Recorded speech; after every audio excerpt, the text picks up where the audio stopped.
Saludos desde Frankfurt, Alemania, donde ayer el Banco Central Europeo anunció la mayor subida de los tipos de interés desde junio del año 2000. Una decisión que supuso un giro de guión inesperado, una subida del 0,5% y que deja atrás una era de los tipos al cero o muy cerca del cero. Y para explicarnos las claves de esta decisión que se tomó en el máximo órgano de poder del Banco Central Europeo está el gobernador del Banco de España, don Pablo Hernández de Cos, y que ayer estuvo en esa reunión. Muy buenas, gobernador. Gracias por estar con nosotros en Radio Televisión Española. Muy buenas, un placer, como siempre.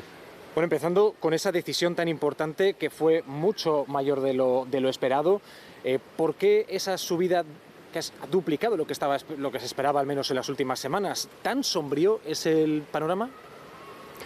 Bueno, vamos a ver, yo creo que es importante contextualizar efectivamente el porqué de esos 50 puntos básicos en comparación con los 25 puntos básicos que habíamos preanunciado, señalado en nuestra reunión de junio, la que tuvo lugar en Ámsterdam. Recordaréis que hemos estado, en todo caso, siempre señalando que estamos ante un momento de gran incertidumbre y que el Banco Central Europeo tiene que actuar sobre la base de los datos que va recibiendo.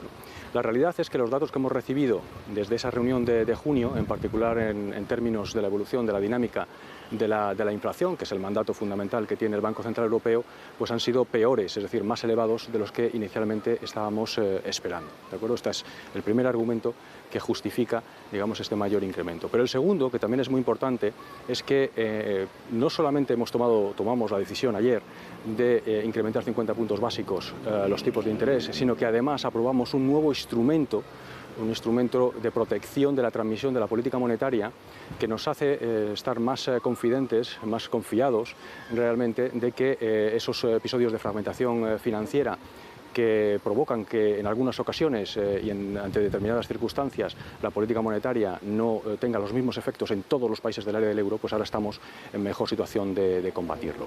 Hay un elemento en todo caso también importante que hemos subrayado en nuestra comunicación de ayer. Lo que hicimos ayer es anticipar nuestra salida de los tipos de interés negativos, ¿no? Los tipos de interés han pasado de ese menos 0,5% que teníamos antes de la reunión al 0% que tenemos en la actualidad. Pero el depósito, ¿no? Que son los tipos que se aplican a los bancos por dejar durmiendo, digamos, su dinero en las arcas del Banco. Efectivamente, y eso, pero sin embargo, y esto es muy importante, no cambia en absoluto nuestra intención de proseguir con la normalización de la política monetaria hasta precisamente que los tipos de interés estén en lo que nosotros consideramos neutrales.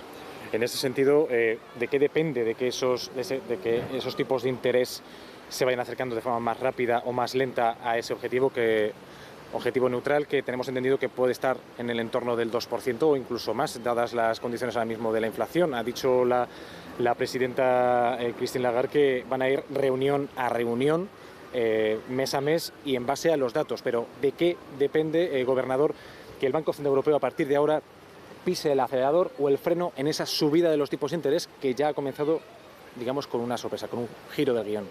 Pues como ha demostrado esta reunión, depende precisamente de la evolución económica y en particular, evidentemente, de la dinámica de la inflación. Por supuesto también de la situación macroeconómica, del crecimiento económico, porque el crecimiento económico también tiene implicaciones económicas sobre la inflación. Ese va a ser el principal determinante, cómo esas condiciones de la inflación en el corto plazo, cómo esa evolución macroeconómica que vamos a ir observando, los riesgos que vamos identificando en cada momento, cómo determinan nuestras perspectivas de evolución de la inflación en el medio plazo, que es al final el objetivo del Banco Central Europeo, mantener una inflación en el medio plazo subrayo, en el 2%. Y esta subida se ha añadido justo a otro de los grandes anuncios en el día de ayer. El Banco Central Europeo ha puesto en marcha, ya ha dado la luz verde a ese mecanismo antifragmentación cuyo objetivo es intentar disipar cualquier tipo de dudas sobre los países y sobre todo con el foco puesto ahora mismo en los países del sur de la zona euro, España, Italia, y evitar una nueva crisis con el repunte de las primas de riesgo. Este mecanismo, señor gobernador, ¿va a venir acompañado de algún tipo de condicionalidad para aquellos países que vayan sobre los que el Banco Central Europeo decida finalmente aplicar ese instrumento contra la fragmentación dentro de la zona euro? Lo más importante que hay que subrayar en este momento, tras la aprobación ayer de la creación de ese instrumento, es la importancia de su creación. Con esto estamos reconociendo en el Banco Central Europeo que mantener unas condiciones homogéneas en todo el área del euro es un prerequisito para la estabilidad financiera. Es decir, que es una preocupación y una ocupación del Banco Central Europeo mantener esas condiciones financieras de manera homogénea en todo el área del euro. Esto es lo que significa, lo que implica la creación de este instrumento. Y efectivamente hay unos criterios de elegibilidad que están definidos, ¿no?, en la nota de prensa que publicamos ayer, pero yo creo que lo más importante ahora mismo es la creación del instrumento y cómo la seriedad que esto significa en términos de cómo se va a tomar el Banco Central Europeo luchar contra posibles disrupciones en la transmisión de nuestra política monetaria en todos los países del área del euro. Entre esos criterios está el déficit, que se incluya dentro del déficit excesivo, o sea, que esté, digamos, dentro de ese procedimiento de déficit excesivo, que siga las recomendaciones de la Comisión Europea en materia de reforma, sobre todo dentro del marco del plan de recuperación, y una evaluación, entre otras cualidades, una evaluación que haga el Banco Central Europeo sobre la sostenibilidad de la deuda. Precisamente son tres cualidades que, digamos, entre las que podría estar perfectamente Italia, y además una decisión que se adoptó con el telón de fondo en la crisis de nueva inestabilidad política allí. ¿Hasta qué punto ha influenciado esa nueva ronda de tensiones políticas en Italia y esa crisis de inestabilidad en aplicar de forma urgente y que esté disponible ya ese instrumento contra la fragmentación para evitar un repunte de las primas de riesgo de forma injustificada, como han dicho en alguna ocasión Christine Lagarde, en los mercados? No ha tenido ninguna influencia. La primera señal que nosotros hemos transmitido de que íbamos a crear un instrumento como el que finalmente hemos aprobado, la dimos hace ya bastante tiempo. Las decisiones del Banco Central Europeo se toman con total independencia de los acontecimientos políticos. Y para terminar, estamos viendo un panorama en el que no se descarta una recesión a la vuelta de verano, o que comience una recesión en algunos países a la vuelta de verano, una desaceleración económica, si acaso, en un contexto de inflación elevada, de hasta del 10% en España, de casi el 9% en la zona euro, de más del 20% en países bálticos. En este contexto tan complicado y que el Banco Central Europeo adopte la decisión de subir los tipos de interés al doble del ritmo previsto hasta ahora, ¿cómo pueden ustedes convencer a los ciudadanos de que se están dando todas estas circunstancias, aumento de los tipos de interés, aumento continuado de la inflación, desaceleración económica latente en los próximos meses, y que se les diga no podemos subir mucho más los salarios? Es decir, que digamos que los salarios tengan un tope de subida, porque si no se podría caer en lo que ustedes denominan efectos de segunda ronda de la inflación. ¿Cómo pueden ustedes convencer a los ciudadanos de que no se puede subir más los salarios como ya están exigiendo en muchos sectores?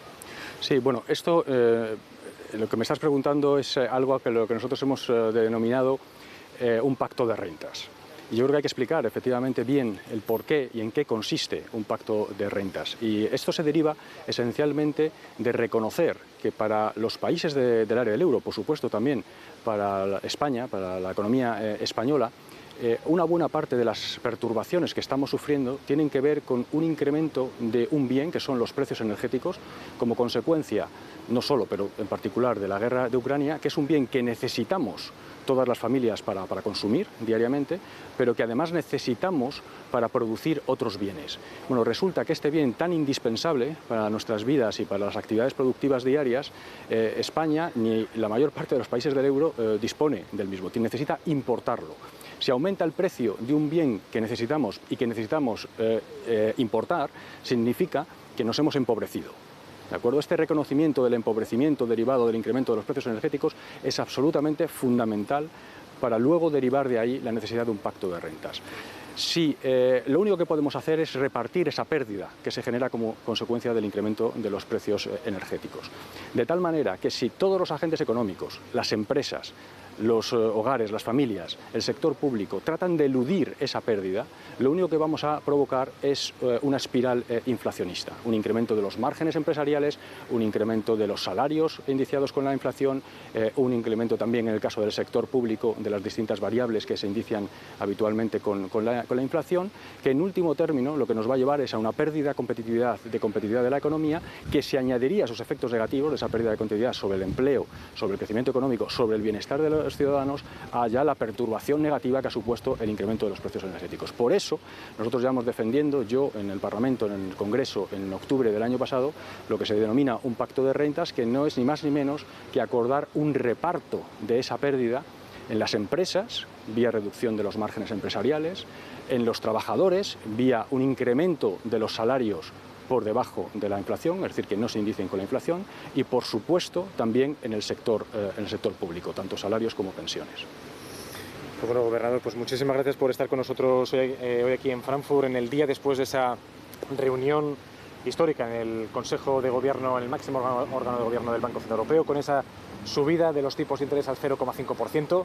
En septiembre, la próxima reunión en la que veremos si suben o no los tipos de interés. No se descarta, ¿no?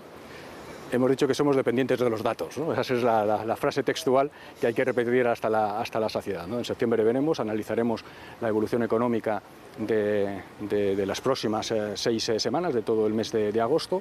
En el mes de septiembre recuerdo también que tendremos nuevas proyecciones macroeconómicas que para nosotros son muy importantes porque es la forma en que nuestros empleados, nuestros economistas analizan de manera conjunta todo el eurosistema, los bancos centrales nacionales, el Banco Central Europeo, nos proporcionan un análisis muy detallado de la situación y estaremos en mejores condiciones de determinar cuál es la pauta de normalización de la política monetaria que tendremos que imprimir en ese mes. Pues bueno, pues don Pablo Hernández de Cos, gobernador del Banco de España, muchísimas gracias por estar aquí con nosotros en Frankfurt con Radio Televisión Española. Gracias. Muchísimas gracias a vosotros.